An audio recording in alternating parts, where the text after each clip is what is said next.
तो गाइस काफ़ी समय बाद मैं ये YouTube में वीडियो डाल रहा हूँ और 2 महीने से चैनल पे वीडियो नहीं आई है। उसका रीज़न ये था कि भैया जब से मैं देहरादून शिफ्ट हुआ ना, मेरे पास वीडियो बनाने के लिए कोई सही से जगह नहीं है। अभी भी मतलब आप पीछे देख रहे होंगे बैकग्राउंड, मतलब मैंने कहीं जगह ढूंढ ली है जहाँ पे मैंने वीडियो बनाने का एक अपना अरेंजमेंट बना रखा है, बट प्रॉपर जो है अभी मेरे पास कोई जगह नहीं है वीडियो बनाने के लिए, और ऑब्वियसली मेरे पास माइक भी नहीं है। और गर्मी जो है काफ़ी हो रही है यहाँ, और उस रीज़न से बहुत सारे रीज़न है जिस वजह से मैं वीडियो नहीं बना पा रहा था। बट उसका मतलब ये नहीं है कि मैंने वीडियो बनानी छोड़ दी है या यूट्यूब से मैं हार चुका हूँ या थक चुका हूँ। मैंने वीडियो बनाना स्टार्ट ही इसलिए किया था कि भैया मुझे पसंद आता है, और जब मैं वीडियो डालता हूँ ना एक सुकून सा मिलता है मुझे। अब तक लगभग 2 साल हो गए हैं, 2 साल से ज़्यादा ही जो हो गया मेरे को यूट्यूब पे, बट अभी तक कोई ग्रोथ नहीं है। बट नो मैटर यार, इस चीज़ के लिए मैं आया नहीं था तो मतलब क्या बनता है इस चीज़ का। अभी भी नहीं पता है कि भैया चैनल कितना आगे जाएगा कितने नहीं जाएगा, आई डोंट नो। बट ठीक है, कर रहे हैं, मन से कर रहे हैं। तो चलो मेन मुद्दे की बात पे आता है। देखो मैं कैजुअली वीडियो बना रहा हूँ, बिल्कुल अनकट बनाने की कोशिश करूँगा। अगर ज़्यादा लंबा पॉज नहीं लिया तो मैं अपनी वीडियो में बात करता हूँ माइंडसेट के ऊपर काम करने की। देखो क्योंकि पर्सनली मैंने इस चीज़ पे काम किया और अपने काफ़ी जीवन के काफ़ी साल मैंने इस चीज़ में दिए हैं, तो इसीलिए मैं वही चीज़ अपनी जो ऑडियंस है उसको भी बताना चाहूँगा कि एक जो ट्रैप रहता है, इंसान उसी ट्रैप में उलझ के अपनी ज़िंदगी ख़त्म कर देता है, और जब उसे ज़िंदगी बिताने का समय आता है तब जो है समय उसके हाथ से चला जाता है। बट अगर यही चीज़ें हम आज के समय में भी कर रहे तो हमसे ज़्यादा मूर्ख कोई नहीं। भैया हमसे पहले इतने सारे लोगों ने जीवन के अनुभव लिए। अगर मैं किसी बहुत ज़्यादा इंसानों की अगर उदाहरण लेके बात न भी करूं तो कुछ एक आध व्यक्तियों का उदाहरण तो मुझे देना चाहिए। जैसे हाल ही 100-200 साल पहले जितने भी महापुरुष हुए, भले वो महात्मा गांधी हैं, स्वामी विवेकानंद हैं, रामकृष्ण परमहंस हैं, सुभाष चंद्र बोस हैं, शहीद भगत सिंह हैं, तो इन लोगों ने क्या चीज़ फॉलो की, क्या चीज़ समझी, और किस वजह से ये अपने जीवन में वो मुकाम हासिल कर सके जो कि एक नॉर्मल माइंडसेट के व्यक्ति के लिए आसान तो नहीं है। और अगर हम उससे भी पहले 2000-2500 साल पहले अगर देखें तो एक बहुत बड़े महामानव ने जीवन जीने का सार हमें दिया। भगवान बुद्ध की मैं बात कर रहा हूँ। तो जितने भी इतने महापुरुष हुए उन्होंने हमें कुछ चीज़ बताई है। वो चीज़ ये कि जीवन का जो अनुभव है, जैसे मुझे अभी जीवन के अभी 25वां साल पूरा हो गया, अभी 26वां कंटिन्यू है। तो जितना अनुभव मैंने 25 साल में लिया है, मैं आपको केवल वही करके या उसी की अगर ब्रीफिंग दूं तो 25 साल में मैंने जिस स्तर पे जीवन जिया है ना, मैं उसी की आपको ब्रीफिंग दे सकता हूं। बट अभी का जो समय है, ये समय केवल इस चीज के लिए नहीं बना हुआ है कि भैया हम अपने अनुभव से अपने जीवन के लाइफ लेसन समझे और जीवन को जो है उसी स्तर पे जो है आगे बढ़े। यानी कि बात को थोड़ा घुमा फिरा के नहीं, बल्कि एकदम सटीक लैंग्वेज में अगर मैं बात करूं तो अगर मैं कोई जीवन जीना चाहता हूं, मेरे आगे की पीढ़ी जीवन जीना चाहती है, तो पहले के समय पे जितने भी महापुरुष हैं जिन्होंने जिस तरीके से जीवन जीने की कला सीखी, पूरा जीवन जीने के बाद जो चीज़ सही चीज़ उन्होंने हमें बताई है, उस चीज़ को एक्सपीरियंस को लेके अगर हम लाइफ में आगे बढ़ेंगे ना, तो सही मायने में हम ग्रो कर पाएंगे और सही मायने में हम एक कलेक्टिव रूप से आगे बढ़ पाएंगे। अगर हम एक गांव के रूप में, अगर हम जिले के रूप में, अगर हम एक राज्य के रूप में, अगर हम देश के रूप में, अगर एक हम पूरे विश्व के रूप में सोचें तो अगर हमें ग्रोथ करनी है तो हमारे से जो पहले के लोग हुए हैं जिन्होंने अनुभव लिया है, उनके अनुभव से सीख के आज हम नई चीज़ों को ट्राई करें, नई चीज़ों के लिए हम प्रयास करें, तो उन्होंने जो काम किया था ना, हम उसी काम को आगे ले जाएंगे। फॉर सपोज दैट अगर कोई व्यक्ति 30 साल तक राजसी ठाट बाट में जीवन जीता है, सारे सुखों का उपभोग करके, वो अगर अपने अंदर एम्प्टीनेस महसूस करता है, उसे लगता है कि भैया कुछ ना कुछ तो मिसिंग है, कुछ ना कुछ तो छूट रहा है जो जिसको मैं पकड़ नहीं पा रहा हूँ, उसकी खोज में जाता है। उसकी खोज के लिए 5 साल लगाता है अपने, उसके बाद उसे ज्ञान प्राप्त होता है, उसके बाद वो दुनिया वालों को बताता है भैया देखो मैं जिन चक्करों में भटका, उन चक्करों में आप मत भटकना।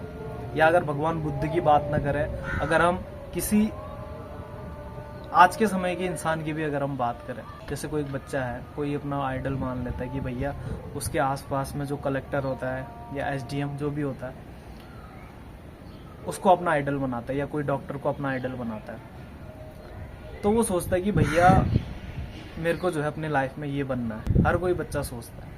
जैसे सपोज दैट अगर कोई बच्चा डॉक्टर बनना चाहता है तो वो जो डॉक्टर बन चुका है उससे एक्सपीरियंस लेगा, वो बताएगा कि भैया मुझे ये बनना है। अगर कोई बच्चा इंजीनियर बनना चाहता है तो जो लोग इंजीनियर बन चुके हैं उनका अनुभव लेगा।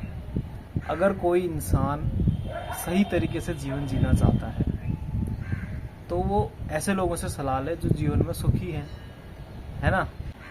एक जनरल एक इंडियन में एक बात चलती है पेरेंट के द्वारा कि भैया 10 क्लियर करो फिर तुम्हें खुशी मिलेगी, 12th क्लियर करो खुशी मिलेगी, उसके बाद जो भी तुम्हें एग्ज़ाम क्रैक करना है, अगर कोई बायोलॉजी वाला है तो भैया डॉक्टर, और कोई मैथ वाला है तो बस इंजीनियर, आईआईटी इंजीनियर।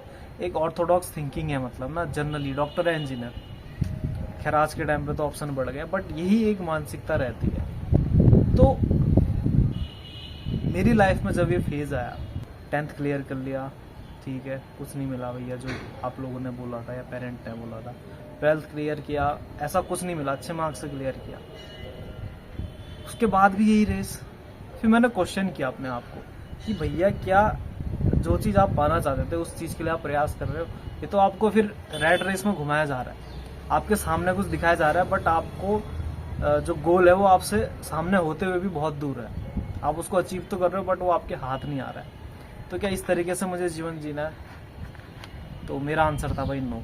तो 2 चीज़ें हो सकती थी उसके बाद, या तो मैं एक डॉक्टर होता बट ये वीडियो नहीं बना रहा होता, तो अगर मेरा उस समय का डिसीजन कुछ और होता, अभी मैं डॉक्टर होता, हो सकता अदर चीज़ें होती मेरे साथ, बट मैंने चूज़ किया जिस चीज़ के लिए हम दौड़ रहे हैं। 10th क्लियर करो, भैया 12th क्लियर हो तब मिलेगी, डॉक्टर बन जाओ तब मिलेगी, फिर उसका शादी करो तब मिलेगी। तो ये तो एक लूप में फंसते जा रहे हैं ना। तो मैंने क्वेश्चन किया था, अपने आप से पूछा कि ये तुझे क्या चाहिए। और जो लोग वो स्टेट अचीव कर चुके हैं, जितना मैं कमाने की सोच रहा हूँ पैसा, उतना पैसा लोग अटेन कर चुके हैं, उनसे मैंने क्वेश्चन पूछे, और लिटरली पूछे।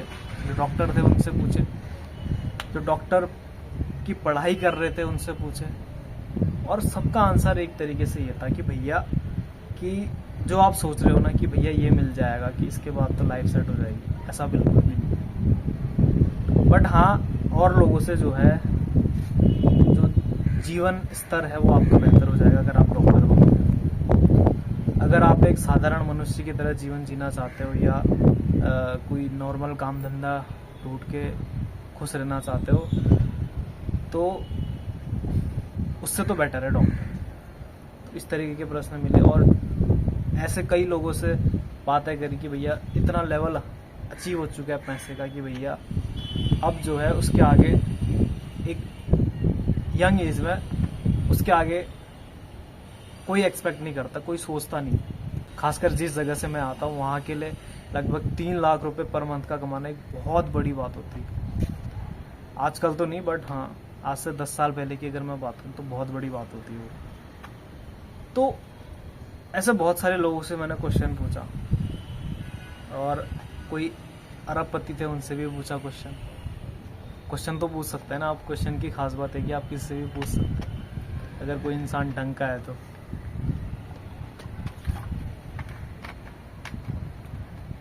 तो इस तरीके से मैंने क्वेश्चनिंग करी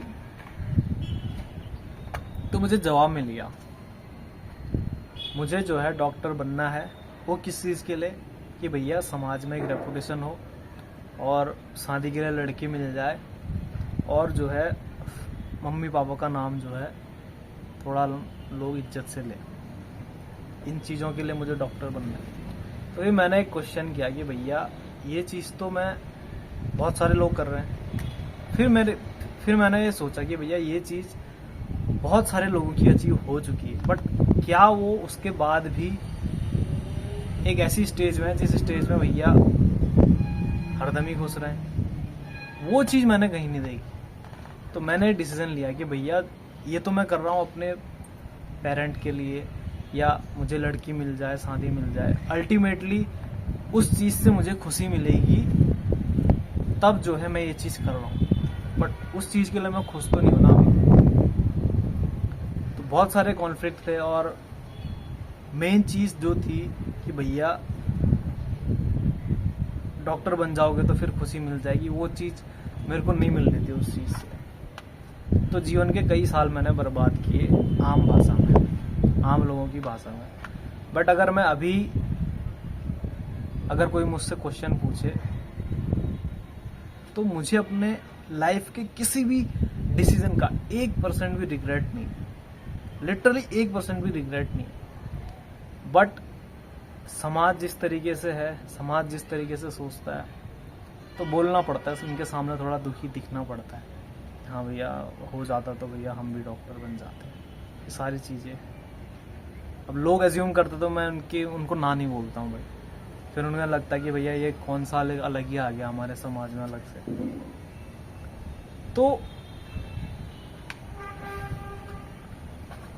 तो मैंने लाइफ में मैंने अभी तक लाइफ में ऐसे कई लोग देखे हैं, डॉक्टर होते हुए, इंजीनियर होते हुए, या जो स्ट्रगल कर रहे हैं, जो ग्रो की फेज में आगे बढ़ रहे हैं, उन लोगों को जीवन जीते हुए मैंने देखा है। बट उनका जीवन चिंतनपूर्ण नहीं है। मतलब चिंतन और चिंता में फर्क है। चिंतन है कि आप एनालिसिस कर रहे हो, चिंता है कि आप टेंशन ले रहे हो। मैंने ऐसे व्यक्ति देखे हैं जो 2.5 लाख, 3 लाख, 6 लाख, 18 लाख महीने का कमा रहे हैं, बट फिर भी एक रेस में दौड़े हैं कि भैया कहीं हम फिर से लास्ट ना आ जाए, कहीं हम जो गरीबी की जो स्टेज हमने देखी है वहाँ फिर से ना पहुँच जाए। यानी कि अगर कोई गरीब है तो उसे अमीर होने का जुनून या अमीर होने की इच्छा, और किसी ने वो स्टेट अचीव कर ली है तो उसे उसके खोने का डर है। मतलब डर वो भी रहे जिसके पास कुछ नहीं है, और डर वो भी रहे जिसके पास सब कुछ है। अब उसकी खुशी का लेवल पता है क्या है? जो चीज़ वो अचीव कर चुका है वो ये रहता है कि भैया जिस खुशी के लिए हम भाग रहे थे वो तो हमें नहीं मिली है, बट इन लोगों से मेरे पास ज़्यादा है तो मैं इनसे ऊपर हूँ। इस बात की खुशी होती है लोगों को कि जो लोग मेरे से नीचे हैं, भले वो फाइनेंशियल स्टेज में हो या सामाजिक स्तर पे हो या व्यक्तिगत रूप से हो, तो ऐसे में इंसान जो भी उनसे नीचे स्तर के लोग हैं ना, उनको नीचे देख के खुद को सुपीरियर फील करता है। बट ऐसा होता नहीं है, क्योंकि उसके ऊपर भी कोई है, वो उसको देख के भी वैसे ही फील कर रहा होता है। तो ये जो हैप्पीनेस है ना, ये इसके लिए आपको टॉप में जाना पड़ेगा। अब टॉप में जाने का जो रास्ता है वो अगर आप उसके लिए पूरा जीवन भर भी लगा दो तब भी जो है उस स्तर तक पहुंचोगे, इस बात की गारंटी नहीं। यानी कि आप दौड़ तो लगाओगे बट उस दौड़ में अपना जीवन भूल जाओगे। आपका जीवन कहाँ जाएगा आपको पता नहीं लगेगा। राकेश झुनझुनवाला का एक वीडियो देखना आप, बहुत पैसा कमाया उन्होंने, बहुत पैसा कमाया, बट उनका एक इंटरव्यू है, वो बोलते हैं कि भैया मैं मरता हूँ पैसा कमाने के लिए, बट उस पैसे का इस्तेमाल करेंगे मेरे बेटे, मेरी क्या कहते हैं बहू। और ये सच बात है। आपको लगता है कि भैया पैसा कमा के बहुत कुछ अचीव किया जा सकता है। देखो, अगर इंसान कोई चीज ठान ले ना, तो उसके लिए कोई भी इम्पॉसिबल चीज नहीं रह जाती। आज मेरे आसपास के दोस्त लोग जो लाइफस्टाइल जीना चाहते थे, वो उस स्टेज पे हैं भाई, वो उस चीज को जी रहे हैं। बट दिक्कत ये ना कि जिस भी स्टेज में वो है, वो उस चीज को एंजॉय नहीं कर पा रहे। समझ रहे हो? एक ट्रैप बना हुआ है, रोबोटिक ट्रैप बना हुआ है। दुनिया के लिए, बाहर से दिखने के लिए सब दिखेगा भैया, पैसा आ गया, सब आ गया, बट अल्टीमेटली अंदर क्या है? अंदर तो कुछ नहीं है ना। मैं इसीलिए इस बात पे जोर देता हूं कि भैया यहाँ जो है क्लियर होना जरूरी है कि आप किस लिए जी रहे हो, किस वजह से जी रहे हो। मुझे ये चीजें पता नहीं लगी, मेरे को लगा मैं क्यों भाग रहा हूँ भाई, मैं क्यों भाग रहा हूँ बिना किसी रीजन के। मुझे डॉक्टर बनना है, क्यों बनना है, क्यों बनना चाहता हूँ मैं डॉक्टर, या मेरे को कोई भी कुछ भी बनना है तो क्यों, किसके लिए बनना है? शादी करने के लिए, बच्चे पैदा करने के लिए? मेरे को ये सब नहीं करना। और ये बात ध्यान देने योग्य है, ये जो भी बातें मैं बोल रहा हूँ, इसका मतलब ये नहीं है कि अगर आप किसी भी स्टेट में हो तो ग्रो करना छोड़ दें। ये मेरा कहने का मतलब बिल्कुल नहीं है। अल्टीमेटली जो इंसान धर्म को, जो इंसान अपने आप को अच्छे से समझ सकता है, उसके पास जब तक इतना नहीं होगा कि जिससे वो आज रात को क्या खाना है, कल को क्या खाना है, इस बात की चिंता से मुक्त होगा, तब तक वो जो है इसकी जर्नी में, अपने सेल्फ की जर्नी में आगे नहीं बढ़ सकता है। और इसीलिए मैंने वीडियो की शुरुआत में ये बोला था कि भैया जो एक्सपीरियंस हमसे पहले जो भी महापुरुष हुए हैं, उनके एक्सपीरियंस से सीख के अगर हम अपनी लाइफ को आगे नहीं बढ़ाएंगे तो भैया हम फिर से विकास के क्रम में बहुत पीछे जाएंगे। मतलब कोई हम कंट्रीब्यूट नहीं कर पाएंगे। जी तो रहे हैं ना भैया, कीड़े मकोड़ों की तरह। आज अगर मैं बात करूं जिस माइंडसेट के साथ मैं जीवन जीता हूं, मुझे लाइफ में ऐसा नहीं कि प्रॉब्लम नहीं आती, प्रॉब्लम बहुत सारी आती। अभी भी कई लोगों को लग जाएगा कि भैया इसके लाइफ में इतनी सारी प्रॉब्लम है, बट आप भले मेरी वीडियो के थ्रू देखना या मेरे ब्लॉग के थ्रू देखना, लाइफ में 1% भी मैं किसी चीज की टेंशन नहीं लेता हूं। इसका मतलब ये नहीं कि मैं एक्ट करना छोड़ देता हूं। एक्शन मेरे बिल्कुल भरपूर रहेंगे। यूट्यूब पे मुझे नहीं लगता है कि मेरे जितने सब्सक्राइबर बेस में कोई डेली व्लॉगिंग की हो किसी ने। पूरे 1 साल तक मैंने डेली व्लॉगिंग की है, एटलीस्ट 1 साल तक मैंने की है। आप चैनल पे वीडियो डाल के देखो, तो इसका मतलब ये है कि मैंने एफर्ट नहीं डाला। और इसका मतलब ये नहीं कि भैया और लोगों ने नहीं किया और लोगों ने भी, बट उनके व्यूज आते थे, उनको रिस्पॉन्स अच्छा मिलता था। अगर आपको कहीं से रिवॉर्ड मिल रहा है ना, तो आप उस चीज को करोगे भैया। आपके पास उसको करने का रीजन है, बट मेरे पास करने का कोई रीजन नहीं था। 20-30 व्यू से कोई मोटिवेशन नहीं मिलता है। सब्सक्राइबर अभी भी 500 हुए हैं मेरे। तो ये तो मैंने आपको वो फेज दिखाया जिस फेज में मैं आपको दिख रहा था कुछ करते हुए, बट अदर भी बहुत सारी चीजें होती हैं। एक्शन करना छोड़ना नहीं है, बट उसके पीछे का मोटिव बदलना है। भगवान कृष्ण ने भगवत गीता में क्या बोला था? अर्जुन अगर भगवत गीता का ज्ञान नहीं लेता ना, तो भी वो युद्ध करता। पता है क्यों? क्योंकि उसका स्वभाव है, क्षत्रिय स्वभाव है। क्षत्रिय अपने स्वभाव से भी युद्ध करेगा, भले वो करना चाहे या न चाहे। बट भगवान ने ये चूज किया कि भैया इसको मैं ज्ञान दूं, उसके बाद ये एक्शन करे। कर्म तो करना ही होगा भैया, किसी भी हाल में कर्म से पीछा नहीं छुड़ाना है। मैं यहाँ पे किसी को सन्यासी बनने के लिए नहीं कह रहा हूं। अल्टीमेटली कर्म आपको करना है, बट जिस माइंडसेट के साथ आप करोगे ना, उस माइंडसेट से आप मुक्त, उस माइंडसेट के साथ अगर आप काम करोगे तो आप फ्री हो जाओगे अंदर से। बट अगर आप एक पैटर्न के थ्रू काम करोगे, जैसे अगर अर्जुन युद्ध करता बिना भगवत गीता के ज्ञान के, बिना भगवान ने जो ज्ञान दिया उसके बिना भी अगर युद्ध करता ना, तो उसमें जो भी वो करता, तो उस युद्ध में अपने सगे संबंधियों को तो तब भी मारता, ज्ञान देने के बाद भी मारा। बट फर्क क्या आता है? फर्क ये आता है जब युद्ध समाप्त होता है, उसके बाद फर्क ये पड़ता, अगर वो बिना भगवत गीता का ज्ञान लिए हुए युद्ध करता तो भैया रोते रहता लाइफ में। वो लगता मुझे नहीं करना चाहिए था, अपने ही तो यहाँ दे देता, लाइफ भर रोते रहता वो, ज्यादातर समय रिग्रेट ही करता। बट माइंडसेट यहाँ पे क्या हुआ कि भैया नहीं, ये मेरे सगे संबंधी हैं, ठीक है, इन्होंने मेरे साथ गलत किया है, ठीक है गलत किया है, मैं इनको चाहे तो माफ भी कर सकता हूँ। बट अगर आने वाले समय में, आने वाले समाज में कोई सगे संबंधी इस तरीके से अपने सगे संबंधियों का अधिकार छीन ले तो समाज में जो है अराजकता पैदा हो जाएगी, बड़े जो है कमजोर पे हावी होते जाएंगे, यानी कि जो कठोर स्वभाव वाले हैं वो नम्र स्वभाव वालों पे हावी होते जाएंगे, धर्म की हानि होगी। धर्म भी बहुत बड़ा इसका जो है अस्तित्व है। धर्म केवल हिंदू मुस्लिम सिख ईसाई नहीं है, धर्म का एक महान अस्तित्व है। धर्म वो है जो सभी के धारण करने योग्य है। किसी अगर एक विशेष संप्रदाय के व्यक्तियों के लिए अगर वो केवल धर्म है तो धर्म का असली रूप जो है वहां पे खत्म हो जाता है। धर्म वो जिसे धारण किया जा सके और सार्वजनीन होता है, वो सबके लिए एप्लीकेबल होता है, वो किसी एक संप्रदाय विशेष को मानने वाला अकेले नहीं, कोई भी हो एनीबडी। तो जिस माइंडसेट के साथ अर्जुन ने युद्ध किया वो त्यक्त भाव से किया, यानी कि अपने फल से वो इन्फ्लुएंस नहीं था। रिजल्ट जो भी होता, किसने देखा भैया तू युद्ध करने के बाद बच भी जाए, किसने देखा है, कोई नहीं जानता है। अंधेरा बहुत हो गया, आगे की वीडियो कल शूट करूंगा, ठीक है, बाय बाय।